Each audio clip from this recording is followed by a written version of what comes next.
आगरा से बोल रहा हूँ। मैं फोर्थ सेमेस्टर अपनी सेकेंड ईयर सिविल के लिए इरिगेशन इंजीनियरिंग पढ़ा रहा हूँ। उसका यूनिट 8 स्टार्ट हो रहा है, यूनिट 7 तक ख़त्म हो गया है। यूनिट 8 में कैनाल रेगुलेटरी वर्क्स 8 में चैप्टर है। मैं स्टार्ट कराने आ रहा हूँ आपको यूनिट 8 नहर का नियमन, कैनाल रेगुलेटरी वर्क्स। नहर प्रपात, जब नहर के जलमल को अकस्मात नीचे गिरा दिया जाता है तो इसे प्रपात या झाल कहते हैं। Full stop. प्रपात के लिए पक्का निर्माण किया जाता है। Full stop. प्रपात की स्थिति जहाँ से गुजरती है इस क्षेत्र की स्थलाकृति पर निर्भर करती है। नेक्स्ट, नहर का प्रपात की आवश्यकता। पानी का गुरुत्वीय प्रवाह बनाए रखने के लिए नहर की तली को उतरती हुई एक निर्धारित अनुलंब ढाल दी जाती है। Full stop. जब क्षेत्र की भूमि की प्राकृतिक ढाल नहर ढाल से अधिक हो जाती है तो नहर तल बेड लेवल कुछ दूरी के बाद भूमि से बहुत ऊपर आ जाता है। Full stop. जिससे नहर का पूर्ण खंड भराव फिलिंग में चला जाता है। Full stop. यह स्थिर नहर सुरक्षा की दृष्टि से उचित नहीं है और ऐसा खंड मिथ्याई भी नहीं होता है। Full stop. ओजी प्रपात, यह प्रपात सर्वप्रथम गंगा नहर पर बनाया गया था। इसका उद्देश्य ऊंचाई गिरते पानी को प्रतिप्रवाह से अनुप्रवाह की ओर सरल संक्रमण स्मूथ ट्रांजिशन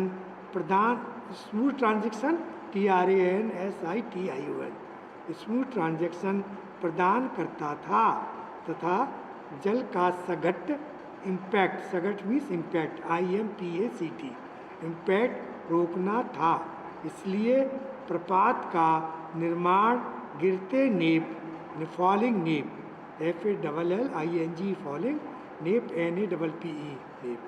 की भांति किया गया। परंतु जब पानी प्रपात से नीचे गिरता है तो इसमें अत्यधिक गतिक ऊर्जा आ जाती है जिससे प्रपात के डाउन स्ट्रीम में तली तथा साइडों पर काफ़ी दूर तक कटाव हो जाता है। इसके बाद है सिरपक या ग्लेशियर, रेपिड और ग्लेशियस। इसके बारे में लिख लीजिए, पेन और कागज़ लेके आप बैठते होंगे रोज़।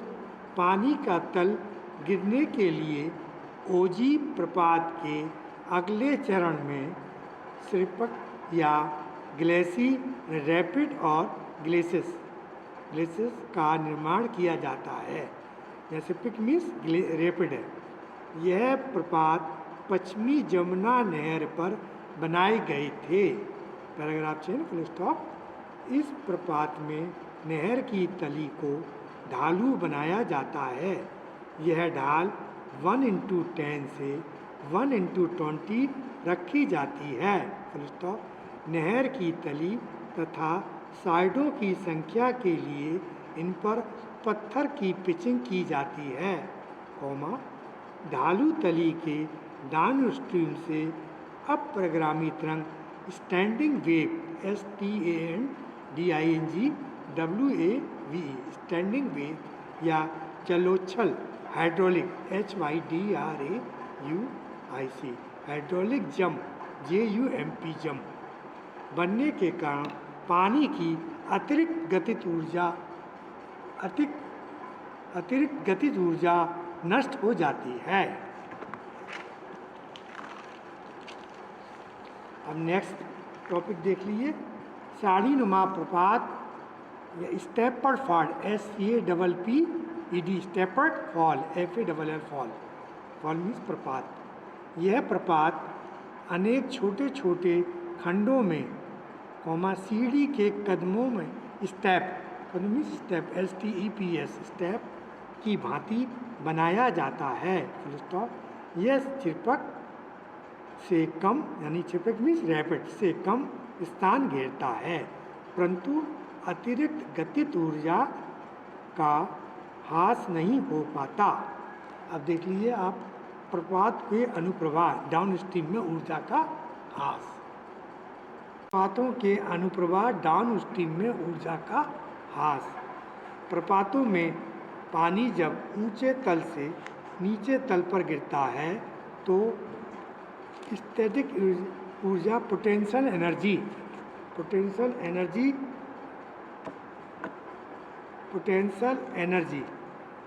गतिज ऊर्जा काइनेटिक एनर्जी KINETIC एनर्जी जानती है स्पेलिंग ENERGY काइनेटिक एनर्जी में परिवर्तित हो जाती है, यानी कि पोटेंशियल एनर्जी जो है आपका काइनेटिक एनर्जी में चेंज हो जाती है।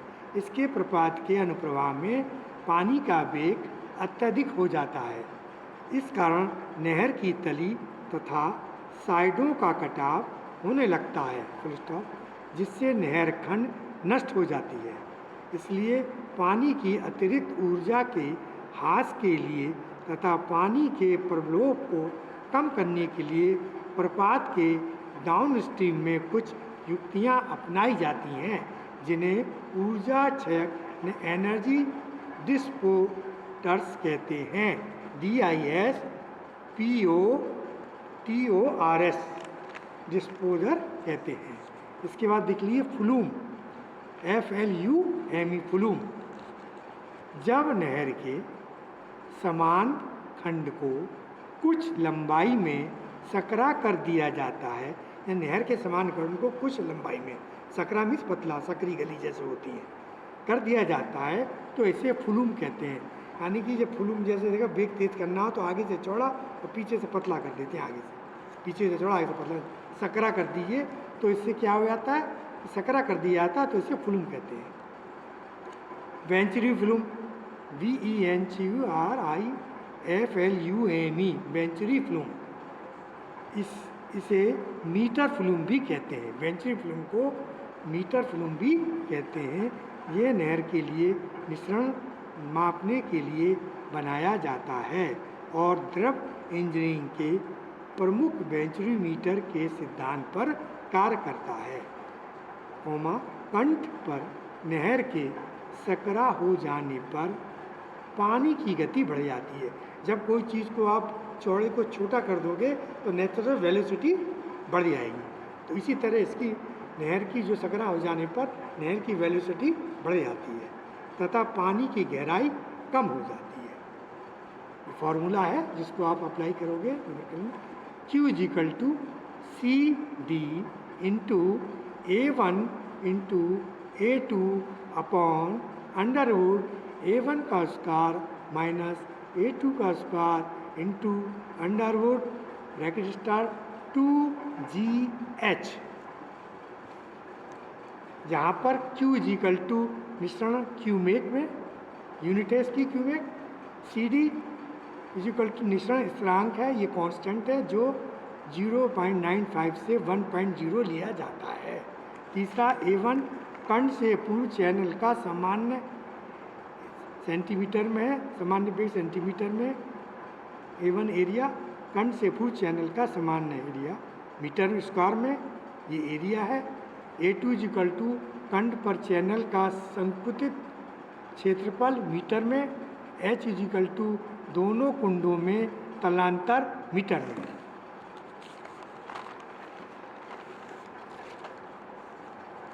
इसके बाद देखिए नहर क्रॉस रेगुलेटर, नहर cross regulator, canal cross regulator, REGULATOR regulator. यह पोषक नहर में जहाँ इससे कोई शाखा निकलती है बनाया जाता है। यह रेगुलेटर शाखा के रेगुलेटर के पार्श्व में निर्माण किया जाता है। जहाँ नहर पर अतिवाही कैनाल एस्केप बनाया जाता है, वहाँ पर भी रेगुलेटर बनाना आवश्यक होता है। नंबर 1, यह पोषक फिल्टर नहर का पानी शाखा नहर के हेड की तरफ मोड़ता है। नंबर 2, जब पोषक नहर में पानी कम हो और शाखा नहर को पूरी सप्लाई देनी आवश्यक हो तो क्रॉस रेगुलेटर के गेटों को पूर्ण अथवा आंशिक रूप से बंद करके ब्रैकेट स्टार्ट नीचे गिराकर पानी को शाखा नहर की तरफ मोड़ा जाता है। थर्ड पॉइंट, जब क्रॉस रेगुलेटर को डाउन स्ट्रीम नहर की मरम्मत करनी हो तो इसे बंद करके पानी को डाउन स्ट्रीम में जाने से रोका जाता है। Full stop. नहर में पानी के संचालन के लिए क्रॉस रेगुलेटर में सभी सिंचाई नहरों, मुख्य शाखा तथा रजवाहा के लिए आवश्यक है।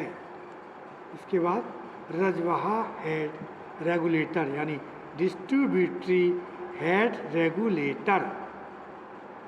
यह रेगुलेटर रजवाहे के उद्गम बिंदु पर बनाया जाता है और कार्य की दृष्टि से नहर हेड रेगुलेटर के समान होता है।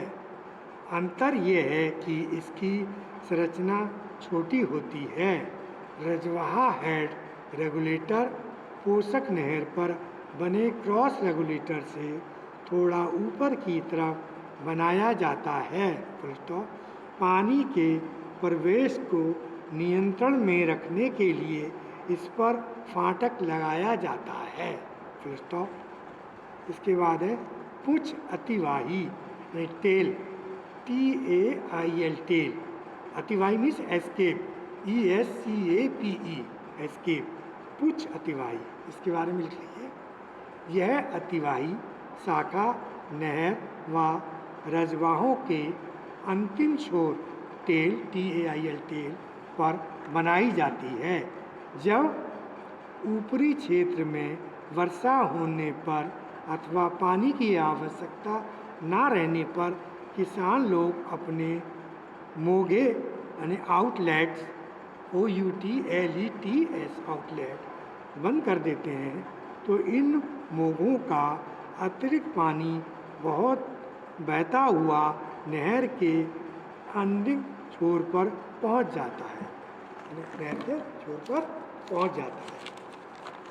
इसके बाद आपको ये टॉपिक ख़त्म हो गया। नेक्स्ट टॉपिक है आप कैनाल आउटलेट, नहर मोगे, वितरिका या रजवाहें, distributary, DIS, TRIBUTARY,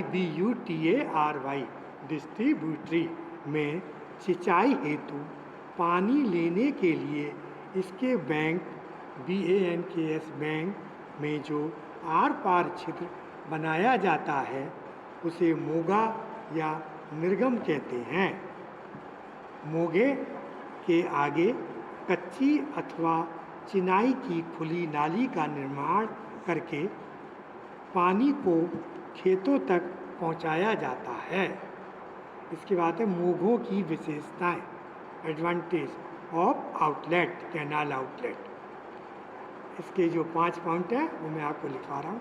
number 1, Moga अपना निर्धारित मिश्रण देने में सक्षम होना चाहिए। Full stop. ये नहर में पानी के उतार चढ़ाव से प्रभावित ना हो। नंबर 2, इसकी आयु अधिक ना हो। नंबर 3, ये पर्याप्त मजबूत हो ताकि स्वार्थी जमींदार अधिक पानी लेने के चक्कर में इसे टेम्पर ना कर सके, पर तोड़ ना दे। टेम्पर मतलब तोड़ के अपना अधिक पानी ले ले, क्योंकि स्वार्थी होते हैं, दादागिरी पे प्रधान है, जमींदार है, ये सब अपनी दादागिरी ना करेगा, वो उनका खेत है, इसलिए ऐसा किया है। नंबर 4 पॉइंट, मोगों अपने मिश्रण के अनुपात में नहर से सिल्ट लेने में सक्षम हो।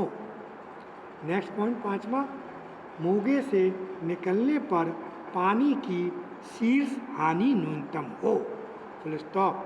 इसके बाद है कैनेडी का gauge Moga, Kennedy KENNEDY apostrophe S, gauge GAUGE gauge, outlet OUTLET, Kennedy का गेज मोगा।